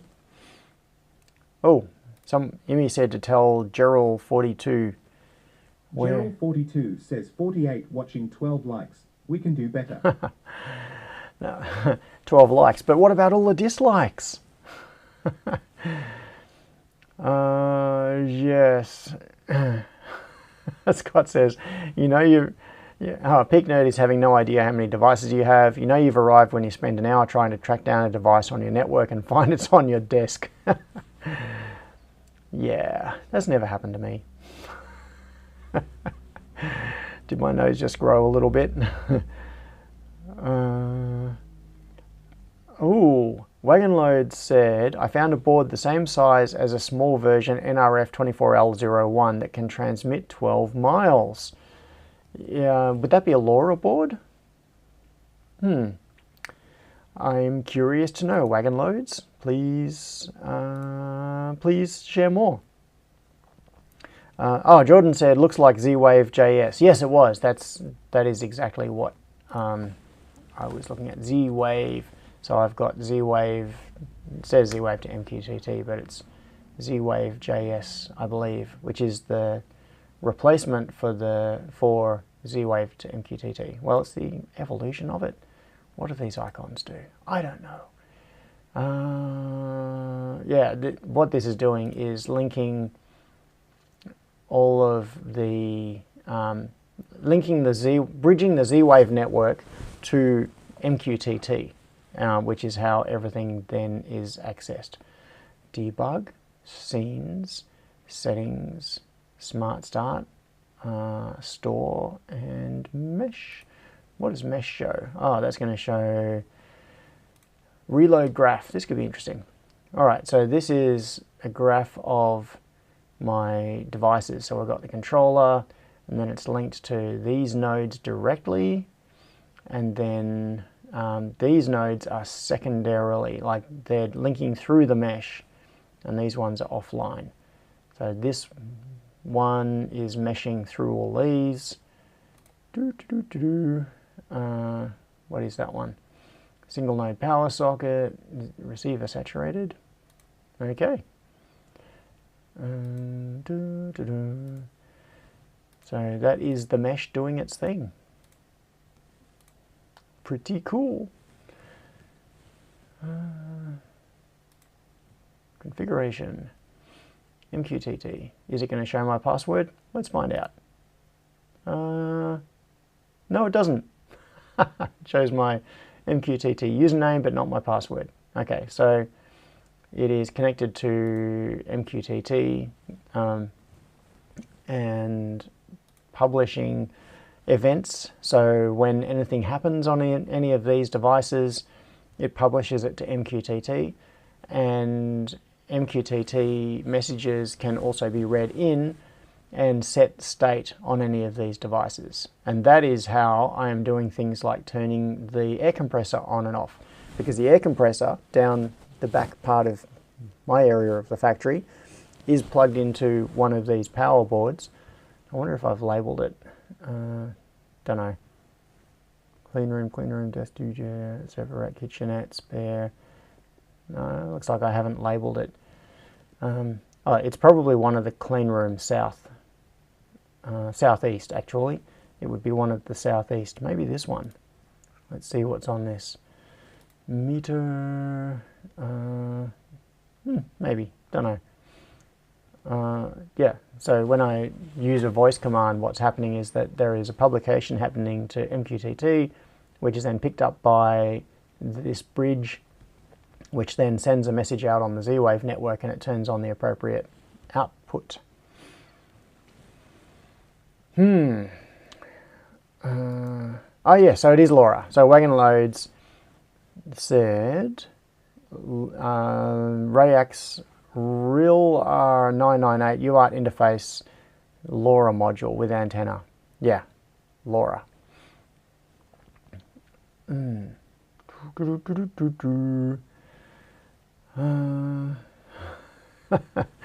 Alistair said, I still have a Tasmoda device showing up on my network from 3 years ago. I have no idea what or where it is. It just has stock firmware on it. Yeah, and Scott suggested turn it off and see what fails. Yeah, I actually have, in fact, Wi-Fi at the moment is turned off on this computer. So, but I'm going to turn, ooh, do I dare? I think I'm going to. I'm going to turn Wi-Fi on, which hopefully will not break anything too much with the stream. But look at this. There is a network here, Tasmoda C0B40. There is a phantom Tasmoda device on my network that is broadcasting, and I don't actually know what that is. That has been there for ages, like a year or something, and I have no idea. I could switch to that network, but do I want to? I could switch to that network and log into it and see what it is. Maybe it could be one of the particulate matter sensors. Scott Miller said sign into it and find out. Yeah. Yeah, Jordan says if it's broadcasting, it's not connected to your Wi-Fi. Yeah, exactly. So somewhere there is a powered up device with Tasmoda on it that is not configured to talk to my network. It is sitting there in its broadcast, like it's running its own network. So I'm pretty sure it's not doing anything, but I have no idea what it is. It's, I am so tempted. If I switch to this, I'm going to lose, I will still have, okay, I'm doing it. I have switched to that Tasmoda network, and now if I go to 192, like the default, join. Okay. Come on, show me something. It is sitting there spinning at the moment. Join. Yeah, if I go to .4.1, that should be the user interface. Look at this. Okay, so it's trying to connect to a network called TP-Link 737E and failing. That, I don't even know what that network is. Why is it trying to connect to that network?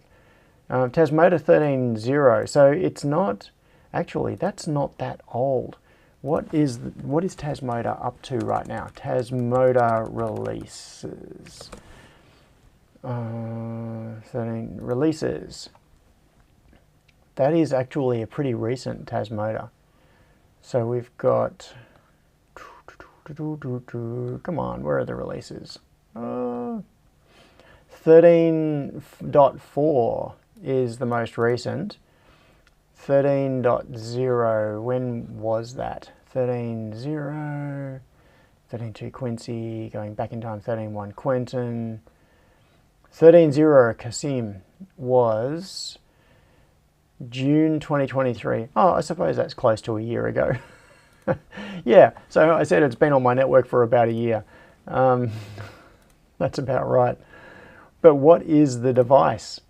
I have no idea. I don't have a clue what this device is.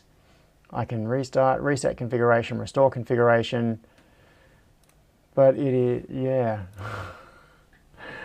No idea.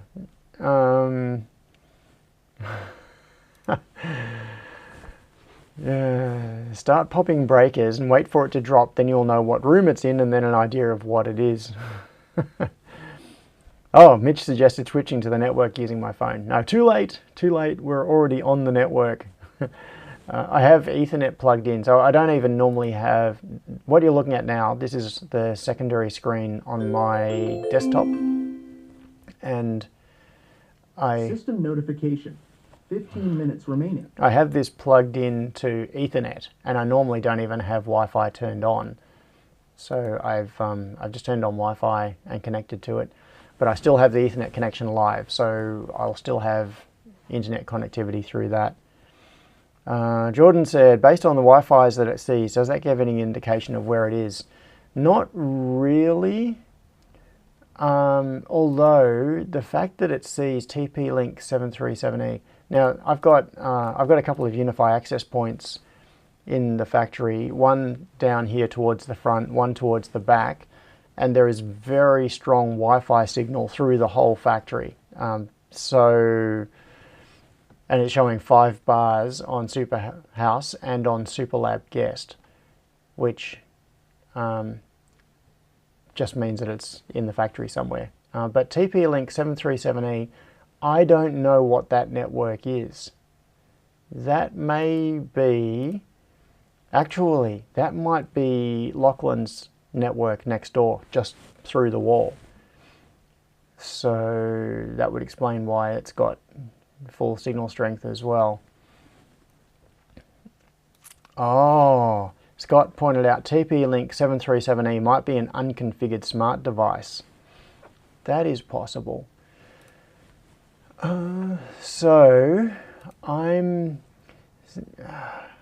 Let's live dangerously. How about we connect this? Let's try connecting this to Superhouse. But I'm just going to pull this off down here and put in the password and save it. So this device is now going to jump off my, well, it's going to stop broadcasting. So its network has now gone away. It should be now trying to connect to my network. Device will restart. Yes, but I'm never going to connect back to it. So Tasmo, that network should go away, I believe. If it successfully connects to my actual network, it'll go away. Yeah, network is interrupted. Of course it is. Network is gone. All right, I'm going to turn Wi-Fi back off again. And oh yeah, look at this. There are these TP-Link networks down here. Yeah, I think these may be Lachlan's networks, but I don't know. Okay, I've turned Wi-Fi back off. So the next trick is finding it. I am going to go to my Unify controller, and I'm going to do that off camera, off stream, because I need to, where is it? Come on, bring up a terminal. Come on, computer, give me a terminal. There we go.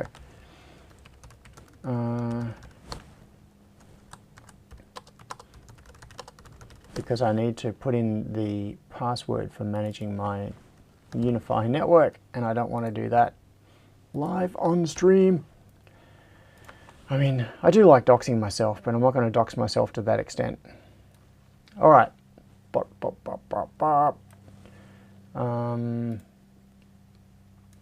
Where's dark mode on this? Settings. Nope. Nope. Back to the dashboard. Oh well. I thought there was a dark mode now on Unify. I don't see it. All right. Client devices. What have we got? Tasmoda. Uptime 1 minute 47 seconds. It's connected to the clean room access point, which means that it is somewhere towards the front of the office. But let's just bring it up. Oh, actually, I've got a vague idea of what this might be. This could be one of those Wi-Fi downlights that I was messing around with close to a year ago. The ones I was talking about on the stream.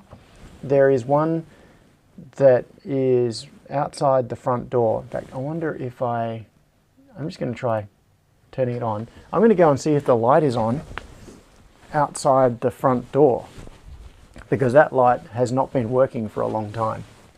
No, it hasn't come on. But that could be a matter of selecting the correct output and things, because it's got a, yeah, I'd have to look up how it was configured. So information, yeah, I do not know what this device is. It's somewhere. It is somewhere. What about if I configure module? I can't remember what I configured those modules as when they were lights. There was, it might come back to me if I just sort of look through here. I took some notes at the time, so what I need to do is pull out my notebook, because I wrote down all of the documentation on which device I was selecting for those downlights and how to configure it, but I do not remember. These are not, I don't know, it's not, oh, AI light, maybe that was it. It might have been an AI light, an eye light, or however you pronounce that. Where did I put my notebook for that? It's probably in the box with all of the downlights, because I've still got a bunch of them. All right, I'm going to toggle on. So it's in an on state. Got to go and have a look at it again. Those sliders didn't move though. That's it. That is the light. It just turned on. Oh well, it's helped solve a mystery. But yeah, look, the brightness is really low, so I'm going to turn that up, and then go and have another look, and hopefully the exterior light will be on brighter. It is. Yes. Well, it's been annoying me for a long time that the light out the front hasn't worked, and I just never got to I never got to debugging what was going on with it. But now my front door light is working again. Hooray! You've just helped me solve a problem. Okay. Well, this stream was worth it. Yeah. Oh, Mitch said, AI light. I is love in Chinese. Okay. Love light. John has a light bulb moment. Yeah. Yes. Scott Miller said woot. Woot. Yes. Woot. And Scott said, this is why everything on my network is DHCP managed. I can find things by name when they're connected. Oh, Jack said dark mode is in the controller is settings, system, theme. Oh, let's check this out. Where is settings? Settings, system, theme. There. Oh, okay. Dark. Apply changes. That doesn't seem like a good place for it. I know putting it in settings is kind of obvious, but the way I think of settings is that it is settings for the installation, not for the user. Something like the theme, I would think that would be under, like, instead of just having sign out here, it should also have things like your own user profile. Oh, profiles. Okay, no, that's different. System, updates, backups, blah, blah, blah. Time format. Yeah, let's go for 24-hour format. But this color scheme is not contrasty enough. This is an almost unusable dark theme because you can see the text here, like normal text is okay, device name, country, region, etc. 5 minutes remaining. System notification. 5 minutes remaining. But links that are in blue, that unhighlighted blue is so dark that you pretty much can't read it. Like if I click that, I can only barely tell that says, there's text there that says sign out. Can't see it. I know dark mode is meant to be dark, but you need a little bit more contrast than that. So, oh, and with this, it inherits the system settings. Having it in light mode does seem bright and glary, but at least you can see it. Like if I do that, you can read it. It says sign out. In dark mode, you can barely even tell that there are words there. Apply. An error occurred. There we go. Yeah, you can barely even tell that there's a word there in that drop down, let alone read it. Anyway, I'm going to leave it in dark mode just because it looks kind of funky. Client devices. Do I need to do any updates? Up to date. I probably need to update my Unify controller actually. I have a vague... I'm not 100% sure on this, but I think that the firmware in the devices, like the firmware versions that are supported, is tied to the version of the Unify controller software. So I don't think I will see any software updates for the devices unless there is also an update to the controller. I might be totally wrong about that, but I vaguely recall there being situations in the past where I have updated the controller software and then all of a sudden devices have seen firmware updates become available, but they weren't available until the controller was updated. Yeah, maybe wrong. Okay, so Wagon Loads said, easy way to know what and where something is. I'm going to chuck the chat up on here. Easy way to know what and where something is. Network ID equals weather station _ window. Yeah. Oh, Jordan says, I use Dark Reader, which does a better job on some sites than the native dark mode on some sites. Yeah, so using a dark filter, like modifier in the browser instead of relying on the site itself to do it. So, yes, naming things is a good idea. Weather station _ window. Okay, let's go to client devices.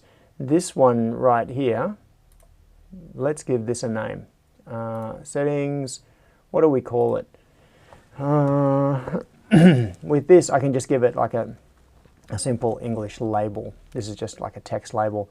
So I'm going to call it front door light. That'll do. Apply changes. Yeah.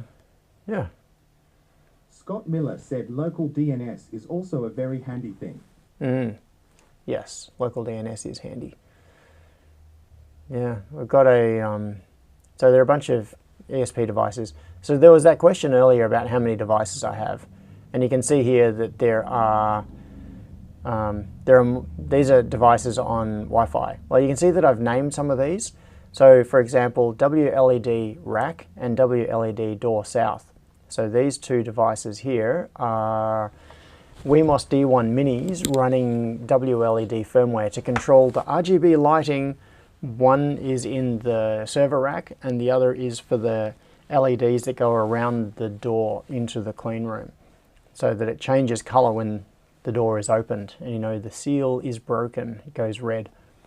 Then you close it and it goes green again. Yeah, so those are named something that makes sense. This one, Tasmoda something, I don't know what that device is. Boxfinder, so boxfinder.local is that Raspberry Pi. KO, yeah, you can see KO1, KO2 are currently running. So these are the little Intel NUCs running OpenPNP. So that's the pick and place machines. And Zigbee to MQTT. Z-Wave. System notification. Stream is over. Yeah, so I also have a Zigbee network. I have Wi-Fi devices, Peter Lawler said lunchtime. Z-Wave devices, it is Peter, and Zigbee devices. Probably, what else do I have? I've just got general RF stuff as well. And so, where are we? We've got,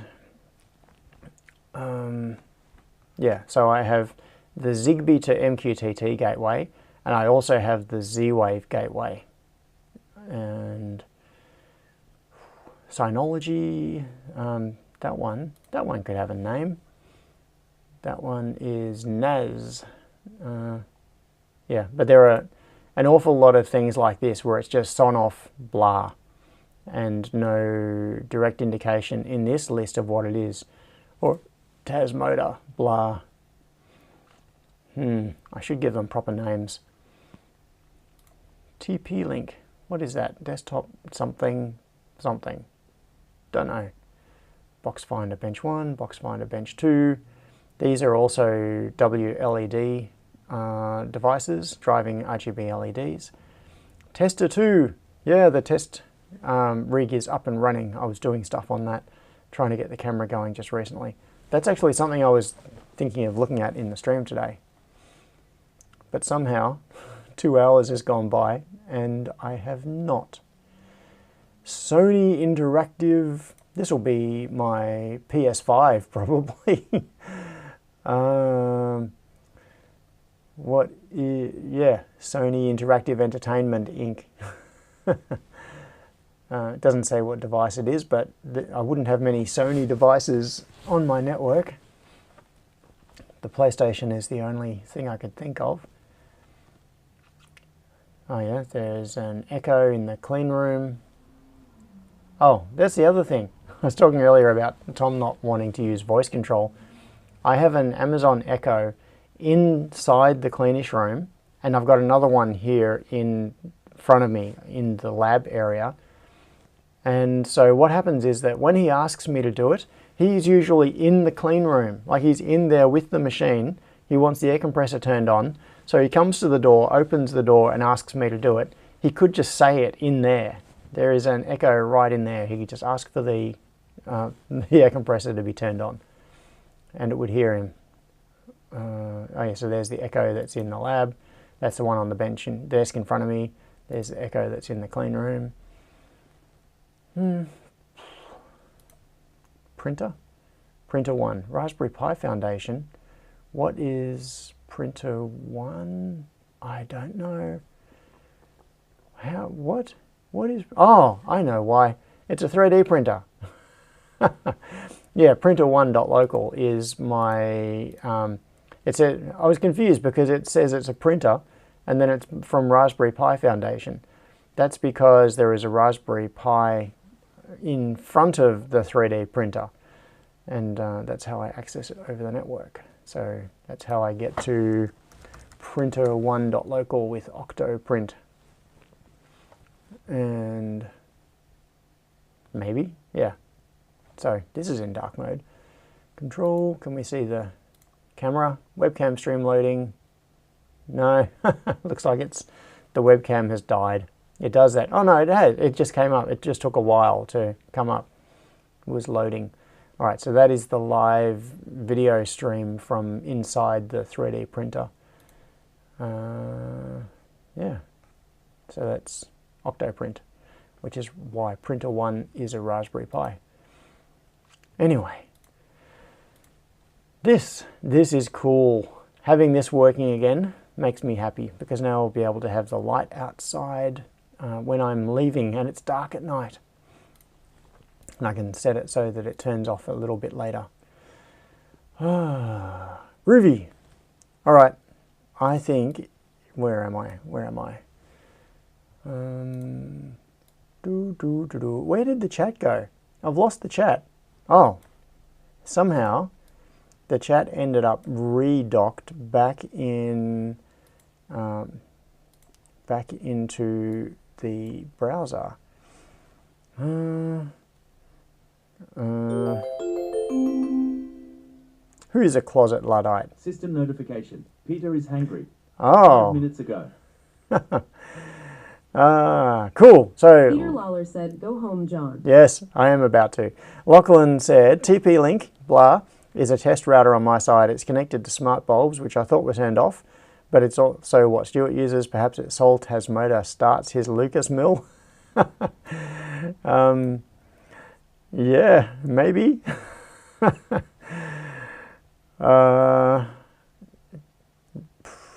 Bookmark the light. Bookmark the light? Oh, bookmark the light. It took me a while to parse that sentence. It's only 3 words and I just could not understand it. Bookmark the light. It's like, don't go towards the light. Bookmark it. No. It'll be easy to find. It's, oh yeah, that's the one that Alistair was talking about. It's, do I still have it open? Yes, I do. I still have it open. But now it's easy to find because it's listed in my Unify console and it has its actual name saying what it is. So I'll be able to find it now. Set the light up for remote control from your phone. Oh, that's already done. It was already linked to, in fact, I wonder if it has remembered its MQTT configuration. It hasn't. It's forgotten its MQTT configuration. So I'm going to need to put that back in. But yeah, that light, it looks like basically what's happened is that light has done a factory reset on itself somehow, which is why it ended up going back to just broadcasting. But it was configured to connect to the network. It was linking to MQTT, and then I could control it from my phone or voice, and it was linked to other things like a motion detector, so that when there was motion detected out the front, like near the front door of my lab, that front light would come on automatically. And that hasn't been happening for a long time, and now I know why, because the logic. So Node Red when Node Red gets movement at the door, it sends a turn on command to the front light via MQTT. But yeah, I will. So at the moment, this has just got the default configuration. So I'm going to need to reconfigure MQTT on that, and then it should all be happy again. I don't know why it did a factory reset on itself. Ah, Scott said, Tasmoda has a bad habit of doing that after power glitches. Yeah, it does. I think if there is a certain reset combination, like if power gets cycled a certain number of times within a certain period, then it does a factory reset on itself. And it's a way of being able to do a reset of, say you've got a light connected to a son-off, and the son-off is mounted in the ceiling, and something goes wrong and you want to do a full factory reset on it, what you can do is on the light switch, you just turn the light switch on and off 5 times or something, and it does a factory reset, which is convenient in some situations and it's dangerous in others. So it's a feature that could be worth turning off. Yeah, okay. I am going to go. I am going to go, Peter.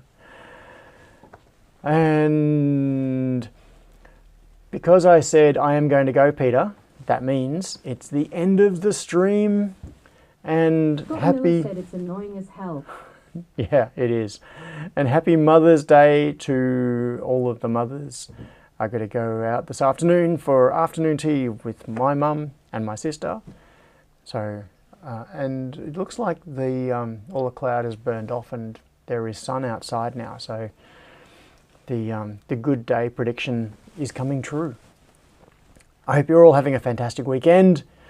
And I will talk to you later. But remember, do not come to the barbecue because there is no barbecue today because I am leaving soon-ish.